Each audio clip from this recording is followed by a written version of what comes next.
بسم الله الرحمن الرحيم. الحمد لله حمدا يوافي نعمه ويكافي مزيدا، وأشهد أن لا إله إلا الله وحده لا شريك له، وأشهد أن محمدا عبده ورسوله أرسله بالهدى ودين الحق ليظهره على الدين كله ولو كره الكافرون. أما بعد، الحمد لله. Tumshukuru Mwenyezi Mungu Subhanahu wa Ta'ala kwa nafasi nyingine tena kuweza kutupatia fursa ya darsi ambayo kwamba tulikuwa tunaendelea nayo toka jana. Jana tulitoa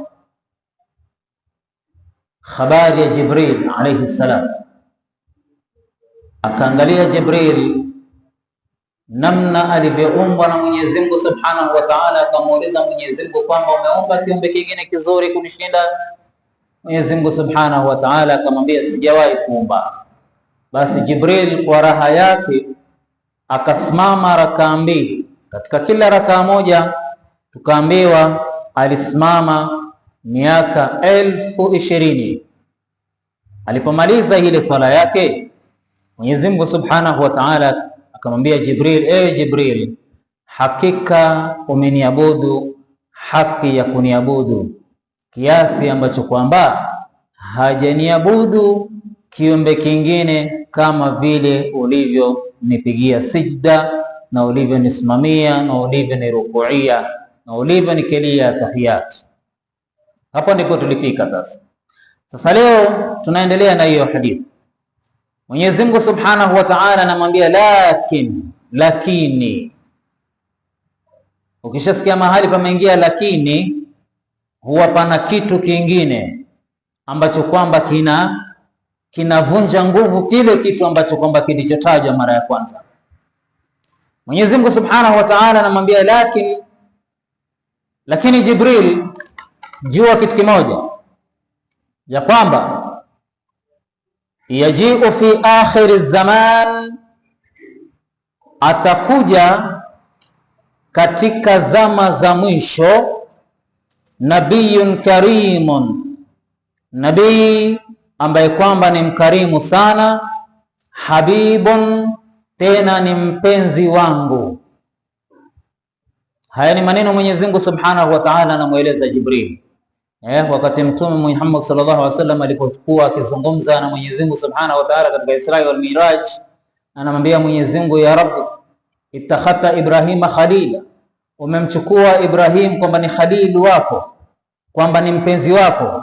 Mwenyezi Mungu akamwambia wattakhadtuka habibi, lakini wewe nimekuchukua kipenzi wangu, na mpenzi ni mkubwa kushinda rafiki. Na ndio maana Mwenyezi Mungu akasema hataji mpaka wewe Mtume Muhammad sallallahu alaihi wasallam utaje. Lazima useme la ilaha illa Allah Muhammadur Rasulullah ukiingia katika Uislamu. Popote ukimtaja Mwenyezi Mungu na Mtume Muhammad sallallahu alaihi wasallam yatajwa. Sasa Mwenyezi Mungu Subhanahu wa Ta'ala anamwambia Jibril, atakuja katika zama za mwisho mtume. Zama za mwisho ni zama hizi ambazo kwamba tulizokuwa nazo, ambazo kwamba tangu Mtume Muhammad sallallahu alaihi wasallam kuondoka imepita miaka 1,500. 1,500 ishapita tangu Mtume Muhammad sallallahu alaihi wasallam kufariki. Sasa kuonesha akhiri zamani ndizo hizi tuzizo nazo, mambo ambayo kwamba yaliyo sasa ni mambo ya kiajabu, Sheikh, mambo ya kutisha, mambo ya kumuasi Mwenyezi Mungu kwa hali ya juu. Sasa mtume huyu Mwenyezi Mungu anasema kwamba atakuwa karimun, ni mkarimu sana. Mtume Muhammad alikuwa ni mkarimu wa hali ya juu sana. Angalia katika Taif, alipigwa mawe, akatemewa mate, tena na watoto wadogo, akifikiria maskini atapata nusra, lakini akaja malaika wa mawe, kwa sababu Taif iko katikati ya majabali. Akamwambia Mtume, ya Rasulullah, nipe ruhusa nishikanishe haya majabali mawili, iki kijiji kimalizike. Akamwambia kuwa mpole bana, pengine huenda katika hao watakaozaliwa, katika hao watu wa Taifa walionipiga mawe, kuna watu watakuja ambao kwamba watamwabudu Mwenyezi Mungu Subhanahu wa Ta'ala.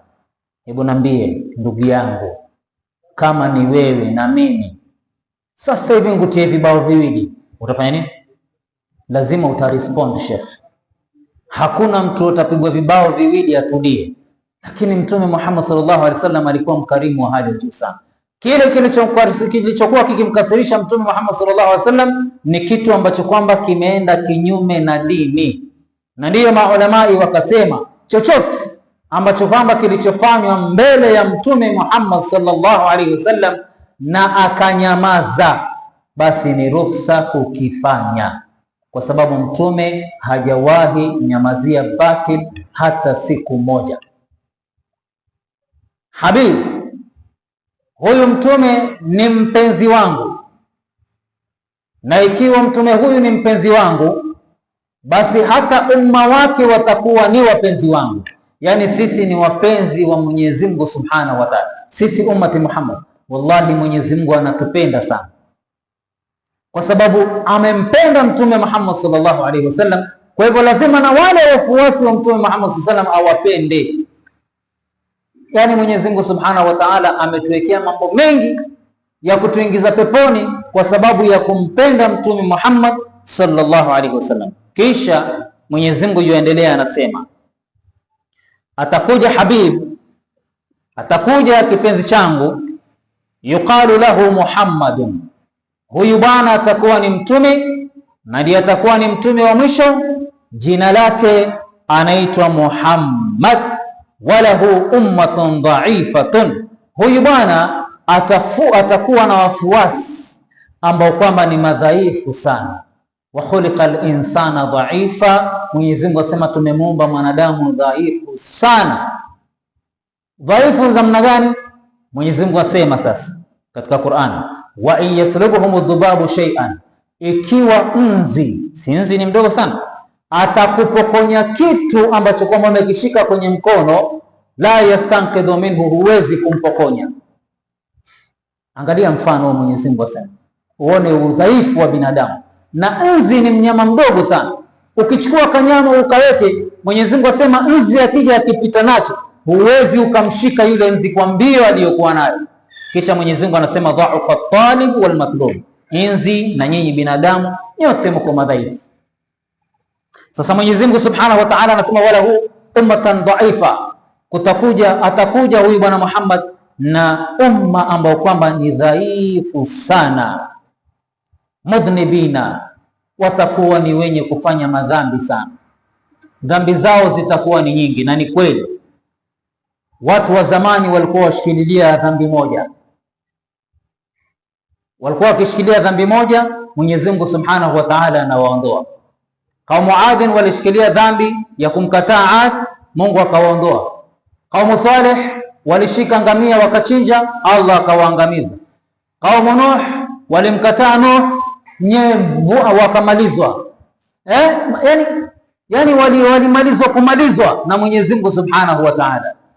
Lakini Mwenyezi Mungu Subhanahu wa Ta'ala asema sisi ummati Muhammad mudhnibina, tutakuwa na madhambi mengi sana. Yani ummati Muhammad wamekusanya madhambi ya tangu dunia kuanza mpaka dunia kuisha. Ile madhambi yote ambayo kwamba yalikuwa wakati wa nyuma, ummati Muhammad wako nayo.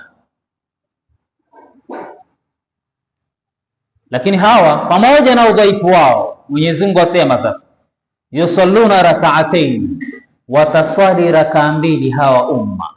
Hizo rakaa mbili pamoja na kuziswali, wataziswali maa shahwa, pamoja na matamanio.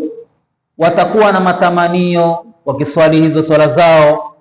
Wa nuqsan fi saa, watakuwa na upungufu pia katika kutimiza swala. Badala ya swala mtu kuja kuiswali saa 7 anakuja kuiswali saa 9, ama swala ya dhuhuri mtu anakuja kuiswali ishai. Yani Mwenyezi Mungu alikuwa ashaona, lakini asema pamoja na yote haya, inna salatahum ahabbu ilayya min salatik, swala hiyo yao ya rakaa mbili itakuwa ni bora kwangu mimi Mwenyezi Mungu kushinda hiyo swala yako wewe Jibril ulioswali kwa miaka 20,000. Unaona rakaa mbili zetu sisi ummati Muhammad, rakaa mbili tu. Rakaa mbili ni dakika ngapi? Dakika mbili. Rakaa moja dakika moja, rakaa nyingine dakika mbili. Yaani hiyo rakaa ya dakika mbili inashinda rakaa ya Jibril ya miaka 20,000. Allahu akbar. Lakini watu hawataki kuswali sunna. Sunna hawataki kuziswali watu rakaa mbili hizo. Allahu akbar. Mwenyezi Mungu Subhanahu wa Ta'ala yani ameturahisishia sana mambo, lakini sisi wenyewe hatuyataki. Mwenyezi Mungu Subhanahu wa Ta'ala anamwambia Jibril, hawa watu yusalluna rak'ataini ma'a shahwa wa nuqsan, hawa wataswali hizo rakaa mbili pamoja na shahwa na matamanio na pamoja na upungufu, lakini inna salatahum ahabbu ilayya min salati, swala hiyo mbili yao itakuwa bora kwangu mimi kushinda swala zako mbili ulizoziswali kwa miaka 20,000. Lianna salatuk biamri lianna salatahum, kwa sababu hizo swala zao watakazoswali biamri, watakuwa wameziswali kwa sababu ya amri yangu. Kama huyo bwana aliyesimama saa hii akaswali, masha Allah, Mwenyezi Mungu amzidishie, atapata thawabu nyingi sana kwa kusikia tu mwenyewe zile thawabu. Amesimama akatimiza, hiyo aliyetimiza ni bora kushinda hizo za miaka 20,000 ya Jibril alayhi salam. Sasa anasema inna salatahum, hakika swala zao au ummati Muhammad, bi amri, swala zao wataziswali kwa sababu ya amri yangu mimi. Wa anta sallaita bighairi amri, lakini wewe swala yako umeiswali bila amri yangu. Hayo ndiyo maneno ya Mwenyezi Mungu Subhanahu wa Ta'ala. Kwa hivyo swala, Allahu akbar, ni kitu muhimu sana. Hizi swala tunazozikimbia wallahi ni kitu muhimu sana. Yani mpaka Jibril analia ngoa, yani mpaka Nabii Allah Isa alayhi salam aliposikia utukufu wa ummati Muhammad alimwambia, wajua Nabii Allah Isa yuko katika ulul azmi. Ulul azmi ni kama mfano MP, member of parliament. Member of parliament ndio utume, sawa? Alafu ulul azmi ni ministry. Sijui kama tuelewana. Wewe ni member of parliament, kisha ukarudi ukabadilisha ukapewa na bendera ya ministry. Kwa hivyo uko na mshahara mara ngapi?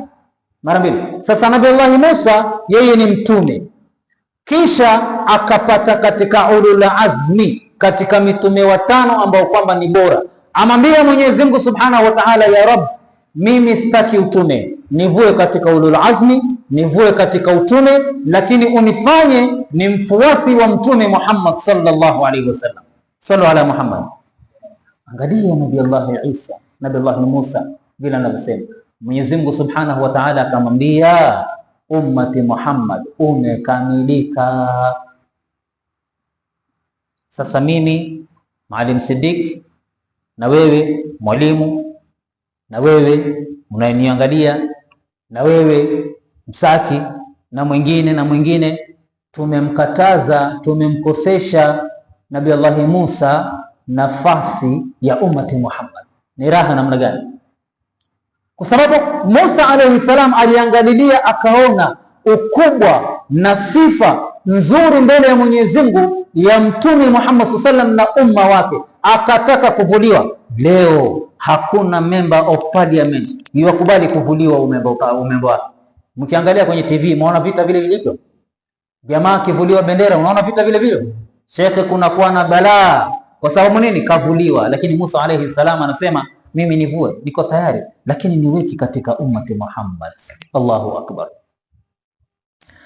Mtume Muhammad sallallahu alaihi wasallam hasema, tukimalizia, thalatha, mambo matatu. Sasa sikizeni kwa makini, tuna huu upungufu.